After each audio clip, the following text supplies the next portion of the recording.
This program is brought to you by Stanford University. Please visit us at stanford.edu. First of all, I wanted to say that I really admire the film. I think in many ways it says a lot more than I could say in terms of the studies that have been done of hip-hop, and I think looking at Tupac's life, I think the filmmakers brought out the connections with the history, particularly the history going back in his personal history to the Black Panther Party. The film was made by Lauren Lazen, who was a former student here. Actually, I was her advisor. She was in the documentary film program, and she worked on this film as a result of her work with MTV. And the person who does most of the interviews with Tupac, Tabitha Soren, is another person who was here at Stanford and actually took this class. She became a reporter for MTV and did a lot of the basic interviews with Tupac. I don't know what it is about Stanford and hip hop, but there's another connection, and also this is another former student in this class, Shale Coker, who wrote this book, which is now being made into a film about Biggie Smalls and the conflict between East Coast, West Coast rap. But what I wanted to do is engage you in a discussion. I could say a few words in terms of introducing this topic, but I really wanted to hear from you, because I think in some ways this is the part of the class that deals with your lifespan and what you have to say. One of the thoughts, though, I would put forward, I guess two thoughts. One of them is that one of the ways in which I look at popular culture in terms of my own writing is to look at a person by the name of Bert Williams. How many of you know that name? What do you know about it? Oh, no, I don't. No, I think she. Oh, okay. Was he a comedian? Yeah, a comedian. Bert. Oh, yeah. Bert Williams. Yeah. He was not only a comedian, but probably the prototype of the black entertainer. Just a little bit about his background. He actually attended Stanford once. Another connection with Stanford. But this was way back in the 1890s when Stanford was just beginning. He was a West Indian immigrant who came to the United States and grew up in California, went to Riverside High, came to the Bay Area, thought about, he was a very intelligent guy, thought about becoming an engineer, and that's what led him to come to Stanford, but was very poor and had to drop out of school. And fortunately, he had another talent, and that was as a comic. He could make people laugh. And that combination of his enormous intellect, a well-read person, in some ways similar to Tupac in the sense of you understand that the distinction between his persona as an entertainer is not the private person all the time. And with Bert Williams, he came at a time when minstrelsy was the main entertainment of the United States, with a long history going back into the 19th century, and where white people would wear blackface and perform blackness in public. And that was enormously entertaining to white audiences. And actually it was such the grounding of entertainment that it became entertainment for black audiences, of black people performing blackface. In fact, when Bert Williams began performing, the name of his act was Two Real Coons. In other words, these were not fake. These were the real thing.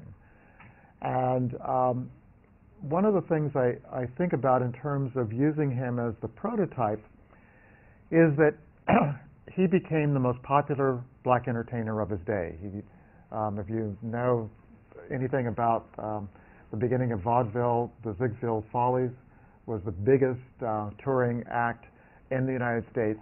He was the first black entertainer hired, making lots of money for that time, became enormously popular among white audiences, and I think established the dilemma of the black entertainer. This is all, his life ends in the 1920s. Because one of the things that has been pointed out by black cultural critics and any cultural critic is the notion that race is performed in public.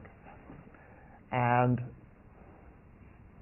for a black entertainer, whiteness is also performed. I mean, the role of the cowboy in a cowboy and Indian movies is, in a sense, performing a cultural stereotype, and that has mythological meaning in American culture. Well, similarly, for a black entertainer, he represents blackness in public. Now, the difference is that for white Americans, with a stereotypical notion of what blackness is, that poses a dilemma for a black entertainer that is not faced by a white entertainer.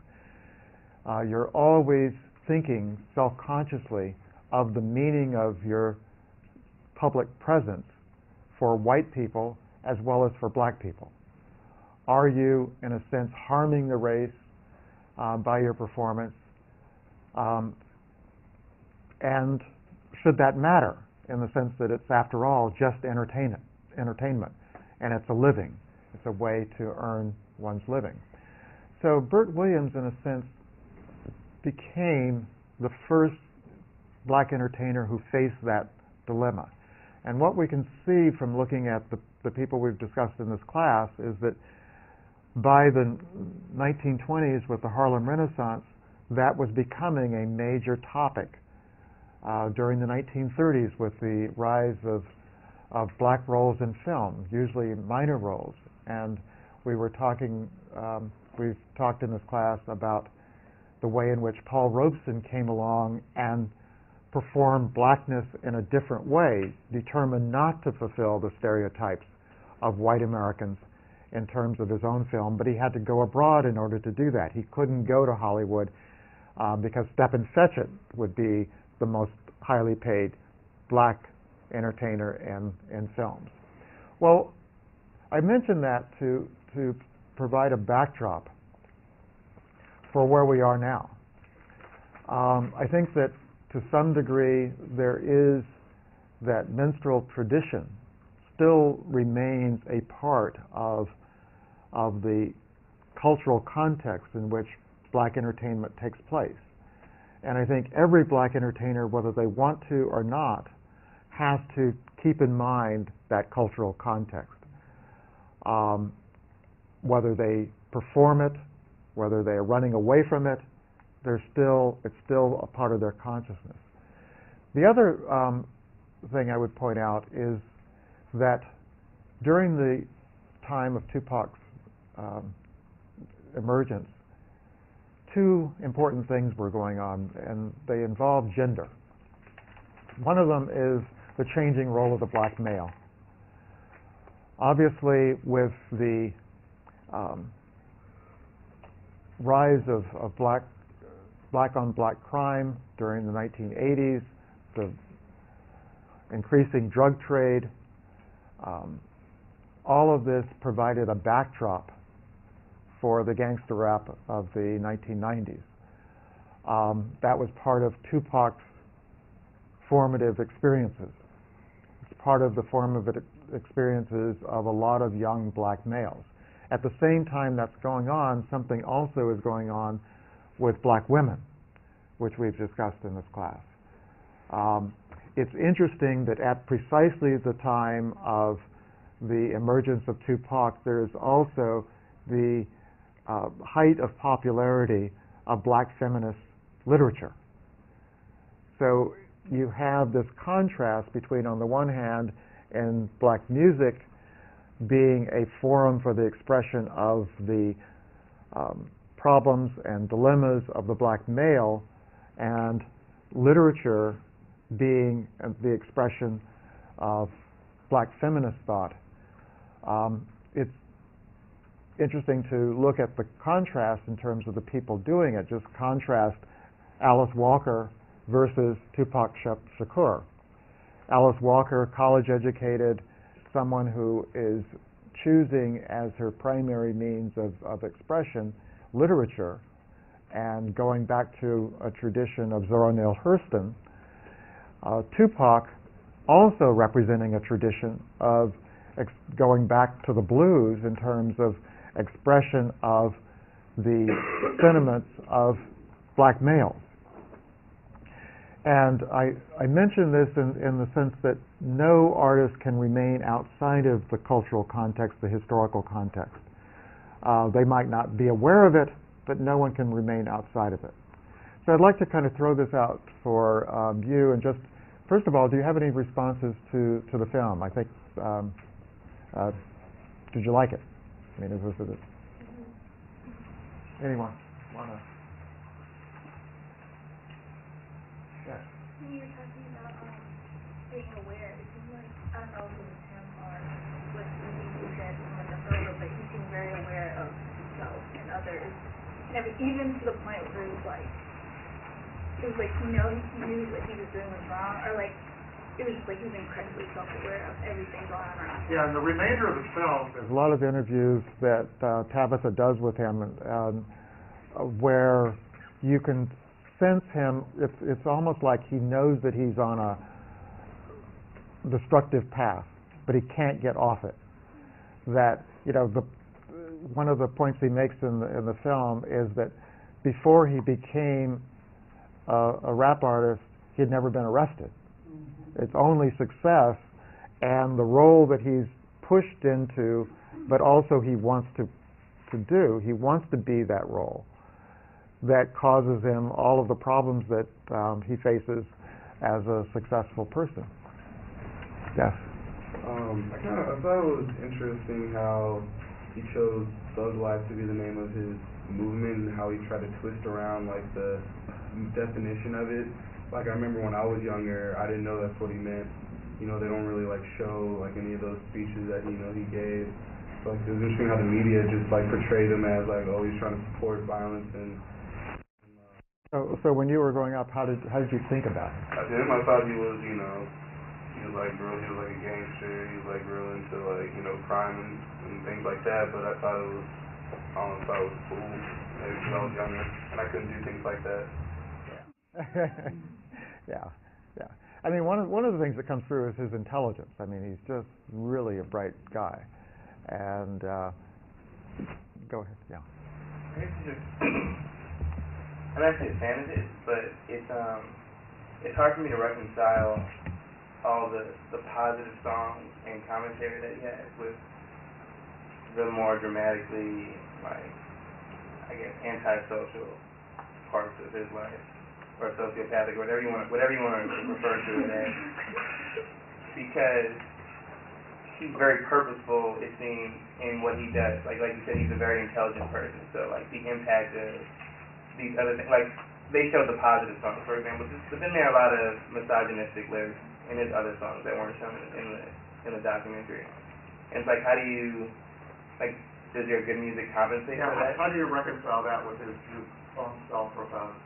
He understands women. Yeah. I thought something that came out really strong in the interviews is how conscious he was of how confused and unable or not mature enough to handle a movement of that size. He felt that it was getting bigger than him, and just I think that deals to those two sides of him and how he's portrayed, and not knowing how he got himself stuck in a corner like that, but then also not really knowing how to get out of it, because he has this mission in his mind, what his music's supposed to do and what he wants to say to the public, and yet the public image of him is certainly not the same. So it was really nice to see his consciousness of that. Yeah, one of the things I've done for next month for the King holiday celebration is invite Common to come here. and he's set up a foundation now in San Francisco to try to deal with some of the issues. So that notion of socially conscious, but he's facing the same kind of dilemmas that Tupac faced in terms of the pressures to make it big in the industry. Yeah. I'm just wondering, just to broaden the perspective a little bit in terms of this discussion, what's the most popular dramatic movie in America today? American Gangster. So what? So what does that mean? How many of you seen that film? Okay. It's interesting in that this is a time when dramatic films are not attracting big audiences. Most of them are either animated comedies or whatever. But the only one that really has made money has been American Gangster. So what does that suggest in terms of what I was putting forward in terms of performing blackness? What is it? Are we past that? Shouldn't worry about it anymore when Denzel Washington, as a very charismatic actor, can really attract large numbers of white and black people to the movie theaters to see a black drug dealer? Now, is the film? What's the point of the film? Is it to show that that's bad, or is it to show that that's heroic? He's fighting against the system, whatever. Well, I think that I've heard a lot of people call it the next Scarface, and in Scarface's case, like, it's dictated a lot to Latin culture and to young kids who watch it, because it's not just adults. If you read it rated R, people, like, kids are going to see it too. And that's who gets affected most without really getting the plot line and like how the story ends. So some of the stuff like that he does in the movie, that Denzel pulls off or whatever, that can be termed as pretty glamorous if you're looking for that kind of a thrill, I guess. And like if a young kid's watching it, or even like high schoolers or whatever, and like you don't sit through the whole thing and you don't see like the demise, and if you don't really get that, then you're still coming away with something that's perpetuating what we're talking about already. I think people just like the idea of gangster life, even if you know nothing about it and you didn't actually grow up in that kind of lifestyle. The name just attracts people. I was even watching this interview with Denzel Washington, and he was talking about he's never gotten that kind of reaction from a film in his whole career. He's like my favorite actor in the whole world. So, and he had me in Malcolm X, but it's crazy. It's crazy that American Gangster is the one that like everyone is talking about in terms of like the highlight of or like the pinnacle of his career. And he was even saying that like he's worried that I saw this interview like 2 years ago, and he's worried that like people will take away not what he wanted people to take away out of the film, because the film isn't to glorify that lifestyle. And so, and even like Jay-Z, like naming his album American Gangster, like everyone's kind of like capitalizing off the title and like what that like may signify, but not actually like realizing that this is not what the filmmakers were trying to do. And like you were saying, if you watch the film, they're not glorifying that lifestyle, because Frank Lucas like went down in a big way.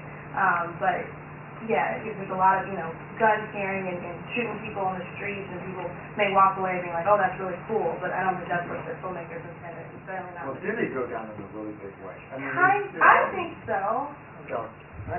I mean, I think that how many people in the world would give up, what is it, 10 to 15 years of your life? Yeah, it ended up being like 15 years, I think. Yeah. I don't know that the movie. I mean, obviously we understand, you know what I mean? But I don't know that the movie made a good enough point of like sort of showing that what he was doing was wrong, so to speak. And at the same time, well, how do you insert that if it's based on a true story? And like maybe he really, maybe it wasn't the deterioration wasn't as dramatic as that would require, So. Yeah, one thing that Denzel said is that the model for the movie was The Godfather. I mean, if you think If you think back to The Godfather, it's the same thing. The police are corrupt too. This is our way of making it in American society.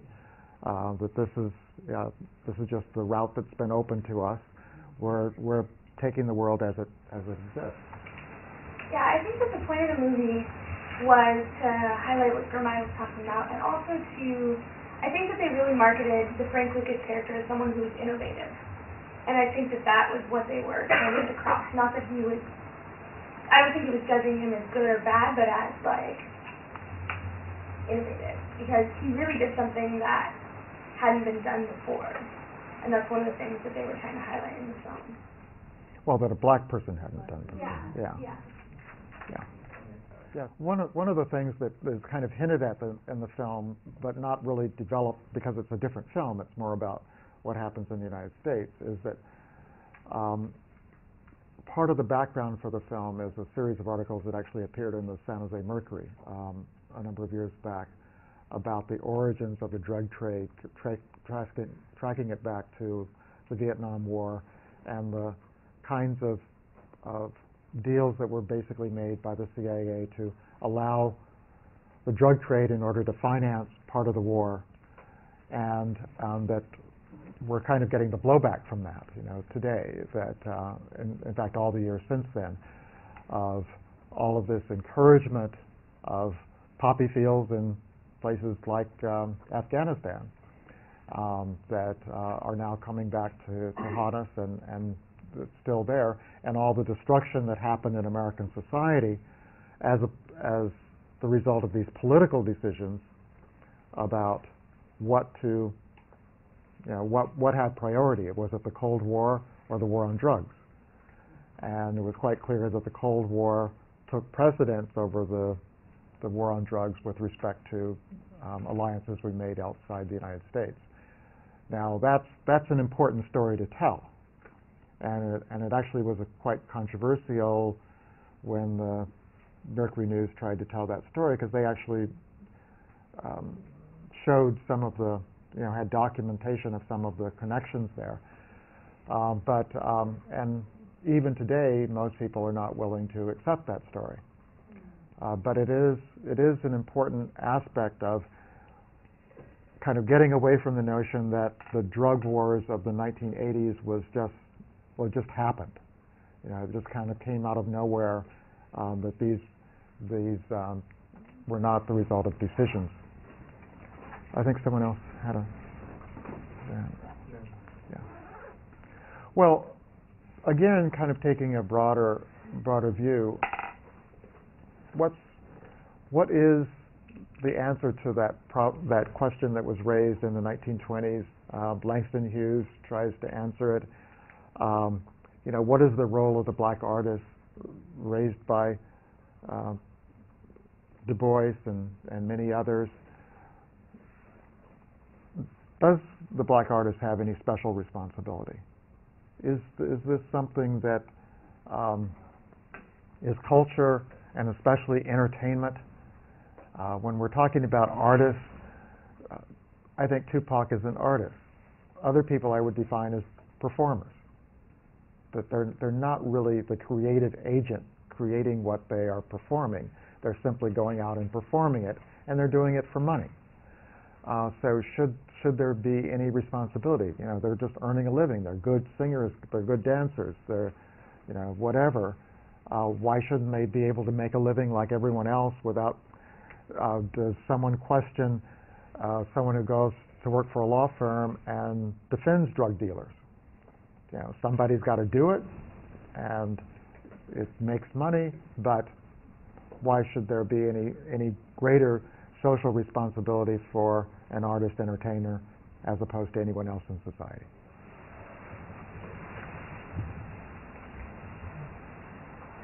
Yes. I think it's fine to expect from anyone in the public sphere to be responsible with their behavior. And I think that, especially for those who presume to wield some greater amount of self-righteousness, like I feel he kind of did, as sort of the self-proclaimed voice for a large marginalized community. that it's like that the onus is on him to, you know, really be intentional with what he produces and what people are going to. Okay, well let me pose it another way. There's been a lot of criticism about the depiction of black women, particularly in rap videos. Who should bear the responsibility? The black women who dance, or the people who create the video? You know, how do you assign responsibility? I didn't know whether you wanted to. No, I mean, I was kind of adding to that image of black women dancing videos. My kind of question was with like sitcoms or like movies. There's like a specific genre, you know, like of movies that depict like the black family in a certain way, or like sitcoms that are on TV that depict black women or black families in a certain way. That would continue, and it's kind of a similar story remade over and over. And I'm kind of wondering what people were on. And then I think we also, as the audience, have to take responsibility of what we're actually watching. Like, I know that like Soulja Boy to like crank that right now. It's like everybody does that at the dances, and like if you're at all the parties, everybody's gonna crank that. But it's like as long as it's hugely misogynistic, it's like disgusting when you think about what he's actually saying. But still, I myself, I know I'm out there doing it too. So what is my responsibility as a woman who doesn't want to portray these misogynistic roles? Like, what is my responsibility against that? How do I, like, obviously I'm just gonna have to make a stand when I'm just like, I'm not gonna do it. Like, I'm not gonna support this. But we don't. I just want to say that I don't think it should matter like what race you are. I mean, I think that they should still be blamed like the producers who just happen to be white, because I feel like they know the impact of what they're doing. Kind of more further on that, and like the question of like do artists have responsibility?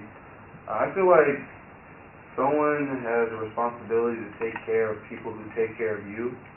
So, you know, if you have, you know, a lot of supporters who are black, you know, buying your records, or, you know, white also, then you have a responsibility to not make their lives harder or make their image worse, or, you know, it's your responsibility to, like, do whatever you can to, you know, improve the life of people who take care of you, because, you know, that's what they've done. They've made you successful, so you have a responsibility, you know, to help do whatever you can to help to bring them up and make them successful. Well, one of the counter arguments, you know, when Langston Hughes argues for the social responsibility of the black artist in particular, one of the counter arguments, and from people like Zora Neale Hurston, was that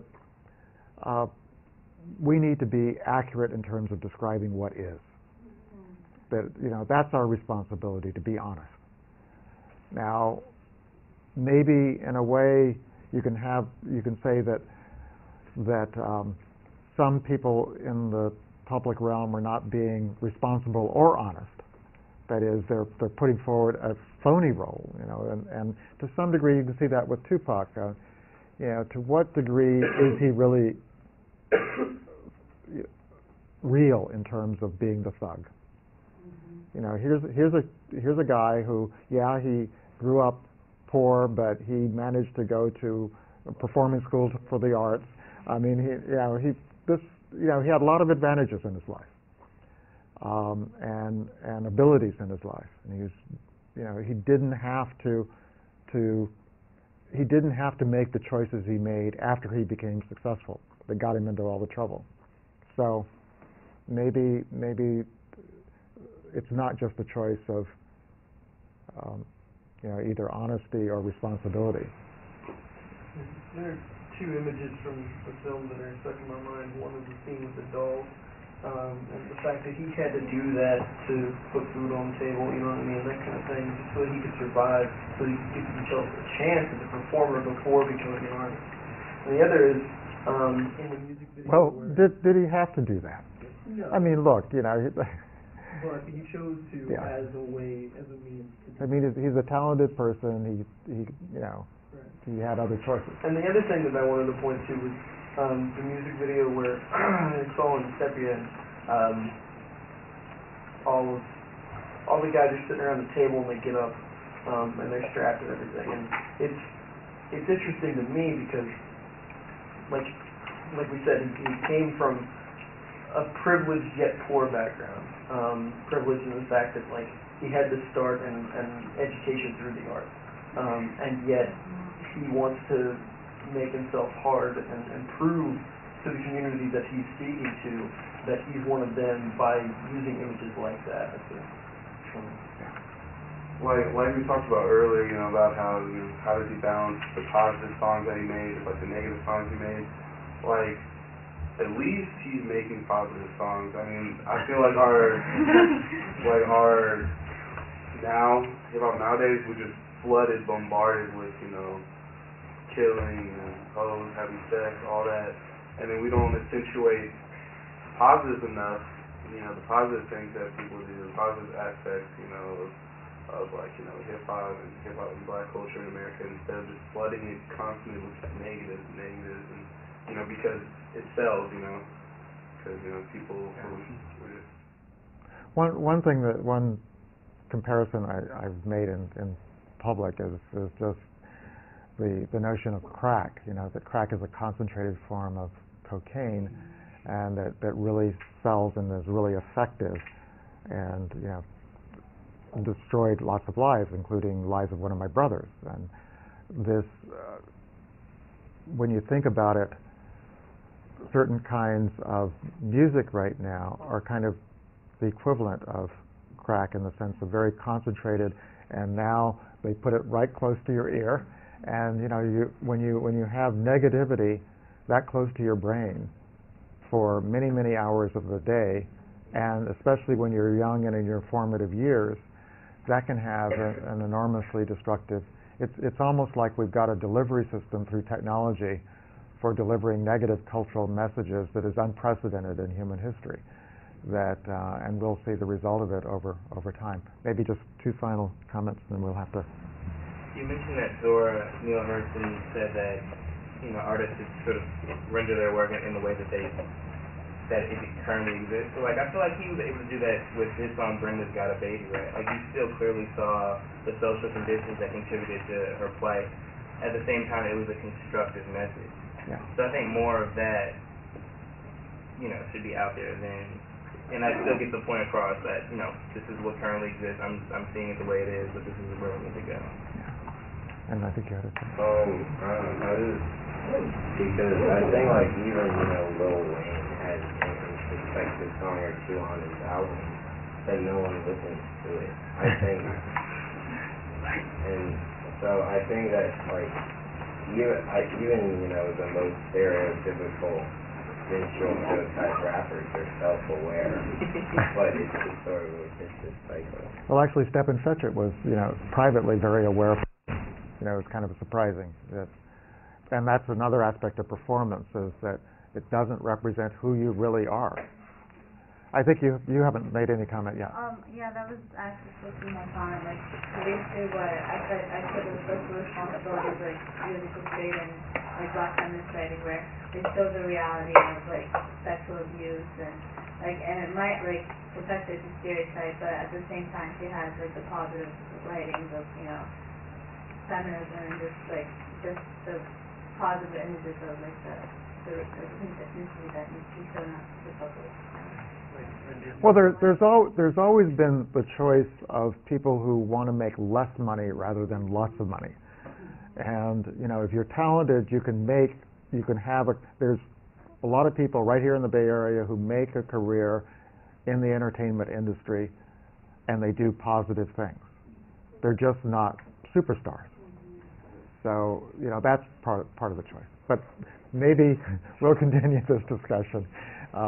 See you on Thursday for the last session.